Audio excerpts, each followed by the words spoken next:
La marcha se define como el paso bípedo que utiliza la raza humana para desplazarse de un lugar a otro con bajo esfuerzo y mínimo consumo de energía. El ciclo de la marcha se describe en 8 fases, en el cual el periodo de soporte comprende 5 fases. El periodo de soporte se refiere al tiempo que transcurre mientras que el pie permanece en contacto con el piso. Permite que la carga o el peso del cuerpo se transfiera de una extremidad a otra y se avance sobre el pie de soporte. Constituye cerca del 62% del ciclo total. Primero va el contacto inicial. Es el instante en el que el pie se adelanta hacia un contacto con el piso. La región de impacto va a ser el talón. Después va la respuesta a la carga, intervalo en el que el pie hace contacto total con el piso y el peso corporal es soportado por esta extremidad al 10%. Soporte medio. Se inicia cuando la extremidad contralateral pierde contacto con el piso y el peso del cuerpo se transfiere a lo largo del pie hasta que se alinea con la cabeza de los metatarsianos. Representa el 20% del ciclo. Soporte terminal. Una vez que el peso corporal se encuentra alineado con la cabeza de los metatarsianos y el talón se levanta para desplazar el peso hacia los dedos y transferir la carga al pie contralateral, el cual entra en contacto con el piso, constituye un 20% del ciclo. Prebalanceo. Fase de transición entre el periodo de soporte y el periodo de balanceo. Se inicia cuando el pie contralateral entra en contacto con el piso y termina cuando el pie ipsilateral despega del piso. Representa el 12% del ciclo.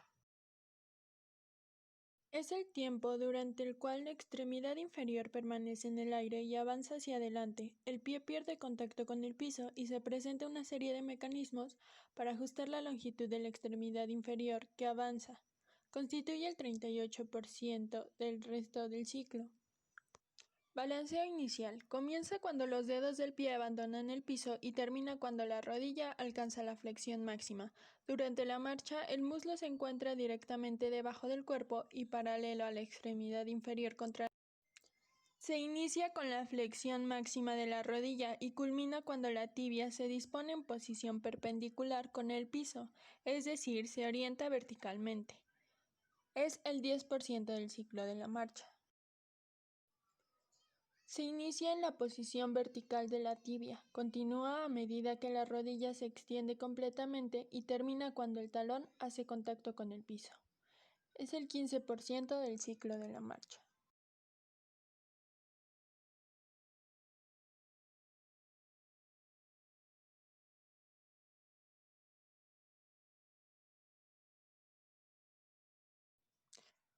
Son puntos de referencia en un tiempo determinado y se miden generalmente en segundos o milisegundos. Ciclo de la marcha. Lapso de tiempo en el que transcurren dos eventos idénticos sucesivos del mismo pie. Intervalo de tiempo entre el contacto inicial de un pie y el mismo evento del pie contralateral. Es el tiempo que pasa entre el instante en que un pie hace contacto con el piso hasta el momento del despegue de los dedos del mismo. Tiempo transcurrido entre el instante de despegue de los dedos del pie que pierde por completo la relación con el piso hasta el punto del contacto del talón con el suelo. Este parámetro hace referencia al número de pasos por unidad de tiempo que generalmente se fija en un minuto. La velocidad es la relación de la distancia recorrida en dirección en la marcha por unidad de tiempo, y la aceleración es el cambio de la velocidad.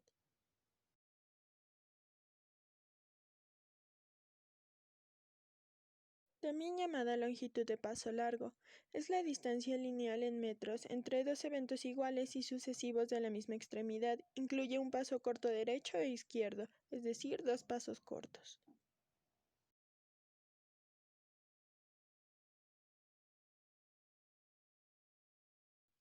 También llamada longitud de paso, es la distancia lineal en metros de un evento específico que generalmente es el contacto inicial de una extremidad hasta el mismo evento de la extremidad opuesta.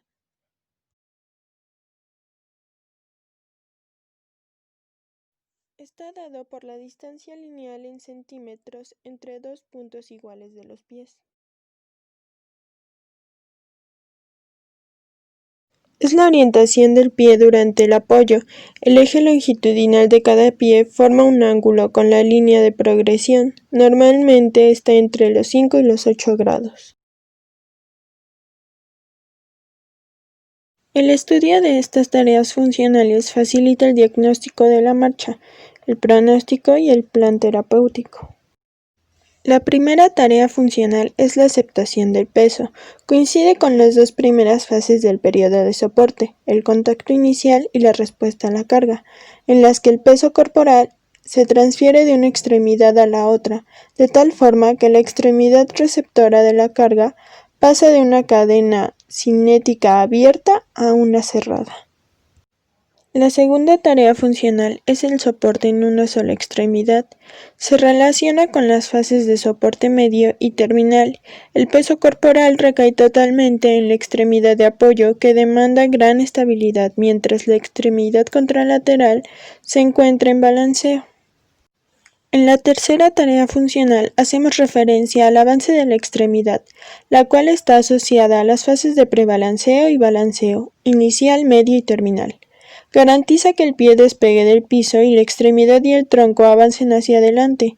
Comprende dos momentos, el de aceleración en la primera parte y otro de desaceleración al final de la segunda parte. Desplazamiento del centro de gravedad.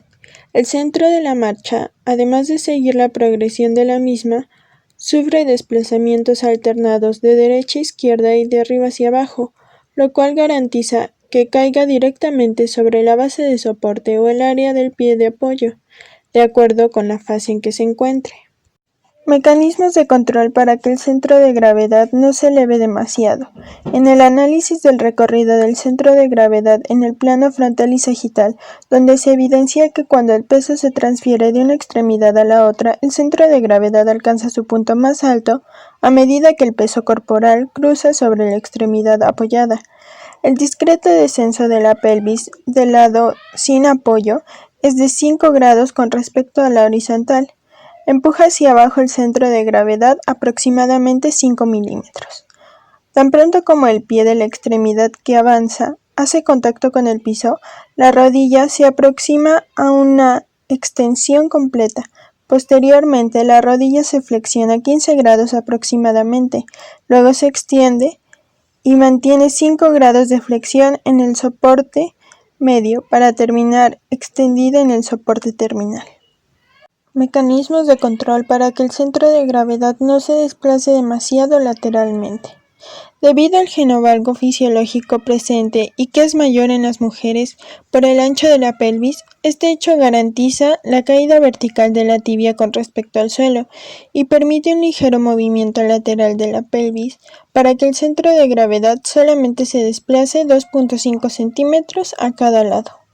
Mecanismos de control para hacer más horizontal la trayectoria del centro de gravedad. Atenúan los picos de la onda sinusoidal, que describe su desplazamiento.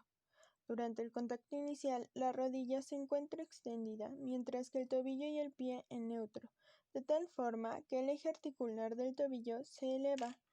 En respuesta a la carga, la rodilla comienza a flexionarse, mientras el tobillo flexiona en dirección plantar y la planta del pie hace contacto completamente con el piso. El soporte medio, la rodilla vuelve a extenderse, pero mantiene una ligera flexión de aproximadamente 5 grados, mientras el tobillo se flexiona en dirección dorsal. En el soporte terminal, la rodilla se extiende por completo, el tobillo incrementa la dorsiflexión y el talón se eleva del piso. El segundo mecanismo es el aplanamiento discreto de los arcos longitudinales y el transverso del pie, en la parte media del periodo de soporte. El primer mecanismo de mecedora es el talón. Se encuentra presente durante el contacto inicial cuando comienza la transferencia del peso corporal de una extremidad a la otra. El segundo mecanismo de mecedora es el tobillo. Una vez que el pie se apoya completamente al piso, el eje mecánico permite el desplazamiento corporal hacia adelante. El tercer mecanismo de mecedora es el antepié, presente durante el soporte terminal, cuando el peso corporal se alinea con la cabeza de los metatarsianos. El talón se levanta y toma como eje las articulaciones metatarsofalángicas, que aseguran la transferencia de peso hacia los dedos y a la otra extremidad. En contacto inicial, la cadera está flexionada a 30 grados, la rodilla en neutro, el tobillo en neutro y las articulaciones metatarsofalángicas en neutro. En la respuesta a la carga, la cadera está flexionada a 30 grados, la rodilla está flexionada de 15 a 20 grados, el tobillo está en plantiflexión de 10 a 15 grados y las articulaciones metatarsofalángicas se encuentran en neutro. En el soporte medio, la cadera está flexionada a 10 grados, la rodilla está flexionada a 5 grados, el tobillo está en dorsiflexión de 5 a 8 grados y las articulaciones metatarsofalángicas se encuentran en neutro. En el soporte terminal, la cadera está en extensión de 10 grados, 5 grados pertenecientes a extensión de cadera y 5 grados pertenecientes a rotación pélvica. La rodilla se encuentra en neutro, el tobillo en dorsiflexión de 10 a 12 grados. Las articulaciones metatarsofalángicas están en extensión inversa. En prebalanceo, la cadera se encuentra en neutro, la rodilla en flexión de 30 a 40 grados, el tobillo está en una plantiflexión de 20 grados y las articulaciones metatarsofalángicas están en una extensión inversa.